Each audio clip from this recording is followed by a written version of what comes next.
உங்களை தேடி வரும் ஞாயிறு சிந்தனை.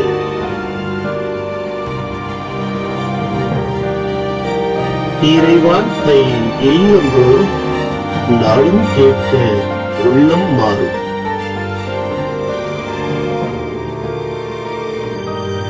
Mercy of God Tamil. இயேசுவில் அன்புமிக்க சகோதர சகோதரிகளே, இன்று பொதுக்காலத்தின் 23வது ஞாயிற்றுக்கிழமையை நாம் கொண்டாடுகிறோம்.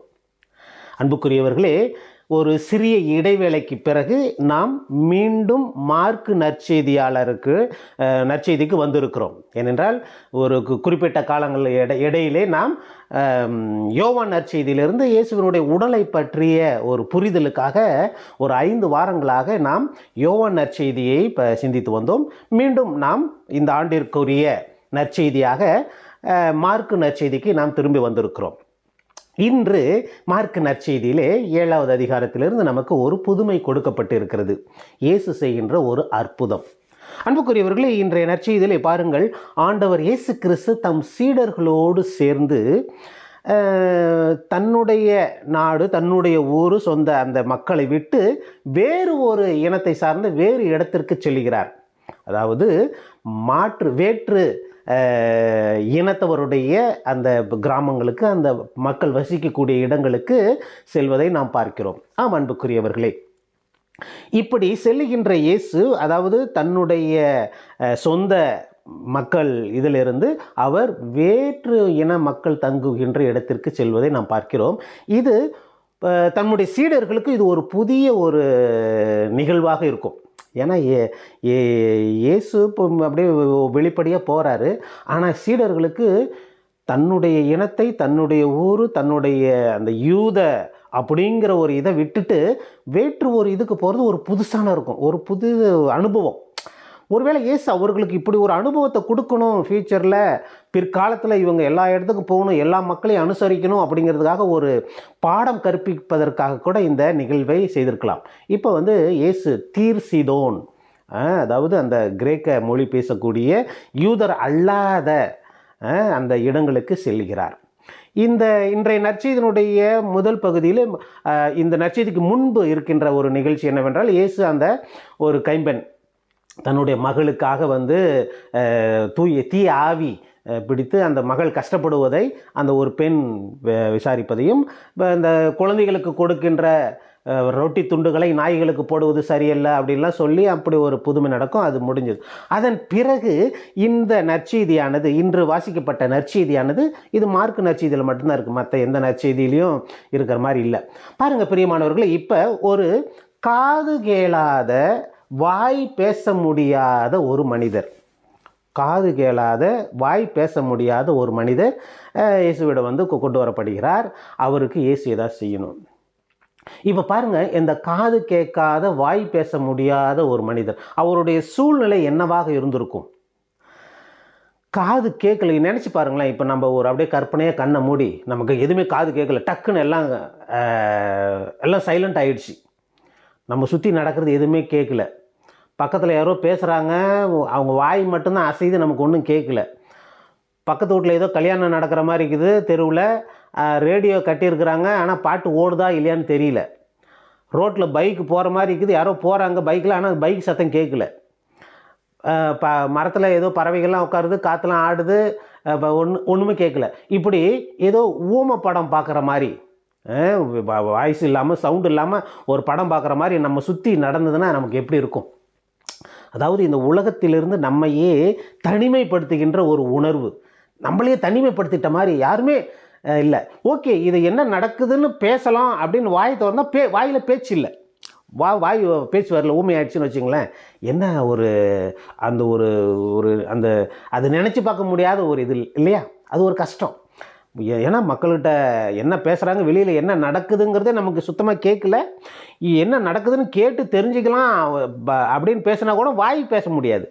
இப்படிப்பட்டு ஒரு சமுதாயத்திலிருந்து ஒதுக்கி, அதாவது தன்னுடைய குறைபாடுகளால் ஒதுக்கி வைக்கப்பட்ட ஒரு மனிதன் இயேசுவிடம் அழைத்து வரப்படுகிறார்.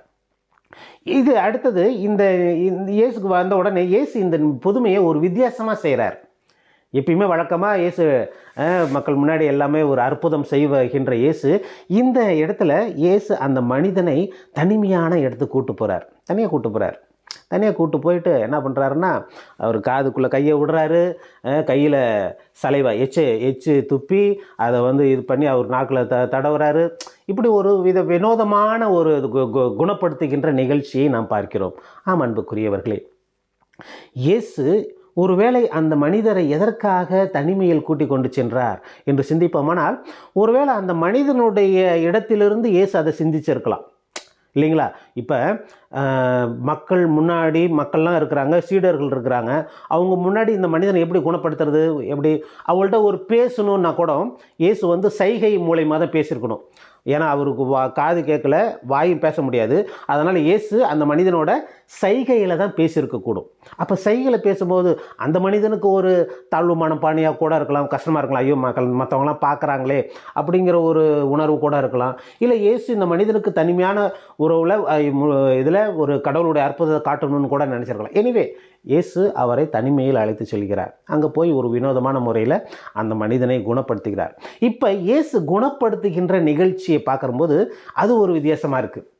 பாருங்க, இயேசு அந்த மனிதனுடைய காதை தொடுகிறார், அந்த மனிதனுடைய நாவை தொடுகிறார். இப்போ இதெல்லாம் பண்ணிட்டு நற்செய்தியில் தெளிவாக சொல்கிறாரு மார்க் நற்செய்தியாளர், இயேசு கண்களை உயர்த்தி வானத்தை பார்த்து, கண்களை உயர்த்தி வானத்தை நோக்கி கண்களை உயர்த்தி எஃபாத்தா என்று கத்துகிறார். எஃபாத்தா என்று அந்த அரமாயிக்கு மொழியிலே பேசுகிறார். அப்போ எஃபாத்தா அப்படின்னா என்னன்னா, திறந்து கொள் என்று அர்த்தமாக பார்க்கப்படுகிறது. இப்போ இயேசு ஏன் அந்த மனிதனுடைய காதை தொடுறாரு, அந்த மனிதனுடைய நாவை தொடுறாரு? அந்த மனிதனை பார்த்து எஃபாத்தா, அந்த காது வாய் இதை பார்த்து மனிதனை பார்த்து எஃபாத்தா திறந்துரு அப்படின்னு சொல்லியிருக்கலாம். இப்போ இந்த நிகழ்ச்சியை ரெண்டு விதமாக புரிஞ்சிக்கலாம். ஒருவேளை இயேசு இந்த மனிதனை காதை பார்த்து அந்த மனிதனை பார்த்து எஃபாத்தா திறந்துடு அப்படின்னு சொல்லியிருந்தா கண்டிப்பாக குணம் ஆகிருக்கும். அந்த மனிதனுக்கு காது கேட்டிருக்கும், இது இருக்கும். ஆனால் ஏன் வானத்தை பார்த்து எஃபாத்தா அப்படின்னு சொல்லணும், திறந்துடு அப்படின்னு சொல்லணும்? பிரியமானவர்களே, இப்போ இயேசு வானத்தை பார்த்து சொல்லும்போது, ஒருவேளை வானத்திலிருந்து தந்தையே உமது அருளையும் உமது ஆசீர்வாதத்தையும் உமது இரக்கத்தையும் திறந்துடு அப்படின்னு வானத்தை நோக்கி சொல்லியிருக்க வாய்ப்பு உண்டு. அப்படியும் பார்க்கலாம். இல்லை இயேசு மன்னாவை வழங்கிய, வானத்தை திறந்து இஸ்ராயேல் மக்களுக்கு மன்னா வழங்கிய கடவுள், இன்னும் வானத்தை திறந்து 10 கட்டளைகளை வழங்கிய கடவுள், இன்னும் வானத்தை திறந்து மக்களுக்கு மழையும் மக்களுக்கு தேவையானதையெல்லாம் வழங்குகின்ற கடவுள், இந்த மனிதனுக்கு, இந்த காதுகளாவது மனிதனுக்கு உமது ஆசிரையும் உமது ஆசீர்வாதத்தையும் உமது குணமளிப்பதை திறந்திடு, உமது அருள் மழையை திறந்திடு, வானகத்தை திறந்து விடு என்று சொல்லி கூட ஆண்டவர் வானத்தை நோக்கி கத்தியிருக்கலாம். இல்லை என்றால் அந்த மனிதனுக்கு தன்னுடைய இயேசுவே கடவுள், இயேசு தன்னுடைய தந்தையினுடைய அந்த ஒன்றிணைப்பு, அவர்களுடைய ஒரு இணைப்பு, தந்தையை தந்தையை நோக்கி மன்றாடுகின்ற அந்த நிகழ்ச்சி, தந்தையிடமிருந்து நாம் எதையும் பெற்றுக்கொள்ள வேண்டும், தந்தையிடமிருந்து தான் எல்லாம் வருகிறது என்பதை குறித்து நமக்கு காட்டுவதாக கூட நாம் பார்க்கலாம். எனவே பிரியமானவர்களே, இயேசு அந்த மனிதனை தொட்டு குணப்படுத்துகிறார். இது இன்னும் ஒரு முக்கியமான நிகழ்ச்சி, இயேசு தொட்டு குணப்படுத்துவது. நான் ஏற்கனவே பல முறை என்னுடைய வீடியோக்களில் சொல்லியிருக்கிறேன், இயேசு தொட்டு குணப்படுத்துவது மிக வித்தியாசமான ஒன்று. ஏனென்றால் யூதர்களின் முறைப்படி மனிதர்களை தொடுவது, அதாவது தீட்டுப்பட்டவர்களை தொடுவது, வியாதியானவர்களை தொடுவது, இறந்தவர்களை தொடுவது, தொழுநோயாளிகளை தொடுவது, இரத்தப்போக்குடைய பெண்களை தொடுவது, இதெல்லாம் யூதர்களால் ஏற்றுக்கொள்ள முடியாத ஒன்று, தீட்டு. இதை பற்றி தான் கடந்த வாரத்தில் கூட நாம் சிந்தித்தோம். கடந்த வாரத்திலே தீட்டை பற்றி நாம் சிந்தித்தோம். பிரியமானவர்களே, இப்போ இந்த மனிதனை தொடுகிறார். இத்தனைக்கு யார் இந்த மனிதன்? யூதனா? இல்லை. தன்னுடைய மதத்தை சார்ந்தவரா? இல்லை. இவர் ஒரு வேற்று இனத்தை சார்ந்தவர், வேற்று மதத்தை சார்ந்தவர். இருந்தாலும் இயேசு அம்மனிதனை தொடுகிறார், தொட்டு குணப்படுத்துகிறார். பிரியமானவர்களே, பாருங்கள், இதையெல்லாம் தம்மை சூழ்ந்திருக்கிற சீடர்களுக்கும் இங்கே அந்த இருக்கின்ற மனிதனுக்கும் இயேசு ஒரு புதிய படிப்பினையை தருவதை நாம் பார்க்கிறோம். பிரியமானவர்களே, இதனை பிறகு அந்த மனிதருக்கு இது யாருக்கிட்டையும் சொல்ல வேண்டாம், இது யாருக்கிட்டையும் சொல்ல வேண்டாம்னு சொல்லி அவர்களுக்கு அனுப்புகிறார். பிரியமானவர்களே, இப்போ பாருங்கள், இயேசு இந்த நற்செய்தியினுடைய தொடக்கத்திலே நாம் பார்க்கிறோம், இயேசு அந்த எருசலேமிலிருந்து வெளியில் இருக்கிறார். அதாவது தம்முடைய சீடர்களை கூட்டிக் கொண்டு போய் ஒரு தனிமையான இடத்துக்கு, வேறு இடத்துக்கு போய் ஏதோ ஒரு அவுட்டிங் கூட போயிருந்திருக்கலாம். சீடர்களோடு சேர்ந்து நம்மளுடைய இடத்தை விட்டு இன்னொரு இடத்திற்கு செல்வது. அந்த இன்னொரு இடம் என்னன்னா, நம்ம இடத்தை சாராத ஒரு இடம், நம்முடைய இனத்தை சாராத இடம், நம்முடைய மதத்தை சாராத ஒரு இடம், வேறு ஒரு இனத்திற்கு சென்றிருக்கிறார்கள். அது தம் சீடர்களுக்கும் ஒரு புதிய அனுபவமாக பார்க்கப்படுகிறது. அதே போல இயேசுவும் அவர்களுக்கு அது ஒரு புதிய படிப்பினையை அவர்களுக்கு தருகிறார். இந்த நற்செய்தி அறிவிக்கப்பட வேண்டியது யூதர்களுக்கு மட்டுமல்ல, மாறாக வேற்று இனத்தவருக்கும் மற்றவர்களுக்கும் அறிவிக்கப்பட வேண்டிய ஒரு நிகழ்ச்சியாக அவர்களுக்கு ஒரு பாடமாக கற்பிக்கப்படுகிறது. எனவே பிரியமானவர்களே, ஆண்டவருடைய அருள், ஆண்டவருடைய ஆசீர்வாதம் எல்லா மக்களையும் ஒன்றிணைக்கிறது. எல்லா மக்களுக்கும் அது சமமாக வழங்கப்படுகிறது. இயேசுவினுடைய கடவுளுடைய பார்வையிலே வேற்று இனத்தவர்கள், கிறிஸ்தவர்கள், அந்த மதத்தை சார்ந்தவர்கள், இந்த மதத்தை சார்ந்தவர்கள் என்ற எந்த ஒரு வேறுபாடும் இல்லாமல் ஆண்டவர் அனைவரையும் ஒரே வழியாக, ஒரே விதமாக அவர்களை ஆசீர்வதிக்கிறார்.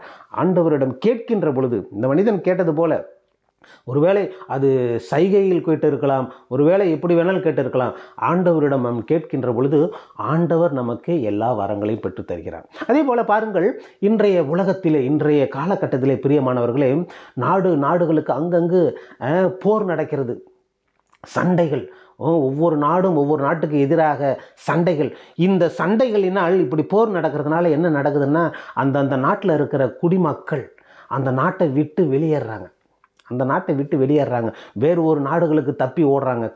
கடல் வழியாக போகிறாங்க, படகுல போகிறாங்க. நேற்று கூட ஃப்ரான்ஸில் என்ன ஆயிடுச்சுன்னா, ஒரு கப்பலில் ஒரு சின்ன படகு அதில் ஒரு 50-60 பேர் ஏறி வந்திருக்கிறாங்க, நாட்டை விட்டு தப்பிச்சு வர்றதுக்காக. இப்படி வரும்பொழுது அந்த படகு திடீர்னு முறிஞ்சு விழுந்து அதில் பாதி பேர், 10-20 பேர் இறந்து, இப்படி பல ஒவ்வொரு மனிதனும் தன்னுடைய வாழ்வுக்காக தன்னுடைய சொந்த நாட்டை விட்டு வெளியில் ஓடுறத நிகழ்ச்சி நம்ம இந்த நிறைய இடங்களில் பார்க்குறோம். பிரியமானவர்களே, அவர்களுக்கெல்லாம் நாம் அடைக்கலம் தர நம்ம முன் வருகிறோமா? அவர்களுக்கு தேவையான நம்மால் உதவியை செய்கிறோமா என்பதையெல்லாம் இன்றைய நற்செய்தி நமக்கு அழைக்கிறது. இல்லை அவன் வேறு நாட்டுக்காரன், இல்லை அவன் வேறு மொழி பேசுகிறவன், இல்லை அவன் வேறு ஒரு மதத்தை சார்ந்தவன், இப்படியெல்லாம் சொல்லி நம்மளையே நம்ம ஒரு குறுகிய வட்டத்தில் நம்ம வச்சுக்கிறோமா? இல்லை ஆண்டவரை போல, இயேசுவை போல, என்னுடைய இதை மாறி நான் வேறு இடத்துக்கு போவேன், எல்லாவற்றுக்கும் என்னுடன் கேட்கிறவர்களுக்கு நான் செய்வேன், அவர்களுடைய விசுவாசத்தை நான் உறுதிப்படுத்துவேன், நான் அனைவருக்குமானவன், நான் எல்லோருக்குமானவன் என்று சொல்லி ஆண்டவரை போல ஒரு பரந்த மனப்பான்மையை நாம் கொண்டு இருக்கிறோமா என்பதை நாம் சிந்திப்போம். எனவே பிரியமானவர்களே, தொடர்ந்து ஆண்டவரிடம் ஜெபிப்போம். ஆமேன்.